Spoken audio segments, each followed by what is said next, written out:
அரசியல் ஆதாயத்துக்காக இல்லாத ஒன்றை இருப்பது போல் எடப்பாடி பழனிசாமி வதந்தி பரப்புகிறார் என்று அமைச்சர் கீதா ஜீவன் தெரிவித்துள்ளார்.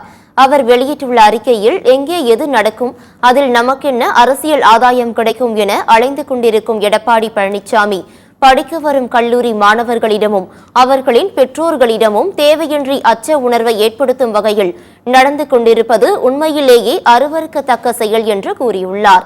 உயர்நீதிமன்றத்திலேயே தமிழ்நாடு அரசு உரிய பதில் அளித்துவிட்ட போதும் தனது சுய அரசியல் ஆதாயத்திற்காக இல்லாத ஒன்றை இருப்பது போல மேலும் மேலும் வதந்திகளை பரப்பிக் கொண்டிருக்கும் பழனிசாமிக்கு அமைச்சர் கீதா ஜீவன் கண்டனம் தெரிவித்துள்ளார்.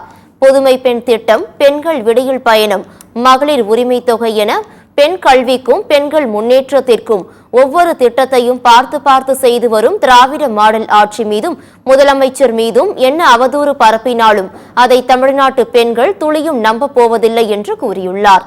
எடப்பாடி ஆட்சியில் தனக்கு நேர்ந்த பாலியல் கொடுமைகளை வெளியே வந்து சொல்லவே பயப்பட்ட நிலை இருந்ததாக சுட்டிக்காட்டியுள்ள அமைச்சர் கீதா ஜீவன், அந்த நிலை மாறி தற்போது திராவிட மாடல் ஆட்சியில் பெண்கள் தைரியமாக வெளியே வந்து தங்களுக்கு நேர்ந்த கொடுமையை சொல்கிறார்கள் என்றால் அது முதலமைச்சர் மீது தமிழ்நாட்டு பெண்கள் வைத்துள்ள நம்பிக்கைதான் என்று கூறியுள்ளார். மாணவியின் புகாரை பெற்ற உடனே எவ்வளவு விரைவாக செயல்பட்டு விசாரணை நடத்தி குற்றவாளியை உடனடியாக கைது செய்யப்பட்டுள்ளனர் என்பது இந்த நாட்டு மக்களுக்கு நன்றாக தெரியும் என்றும், தேவையின்றி அரசியல் செய்வதையும் வதந்திகளை பரப்பி மாணவிகளின் கல்வியோடு விளையாடுவதையும் நிறுத்திக் கொள்ளுங்கள் என்றும் அமைச்சர் கீதா ஜீவன் கூறியுள்ளார்.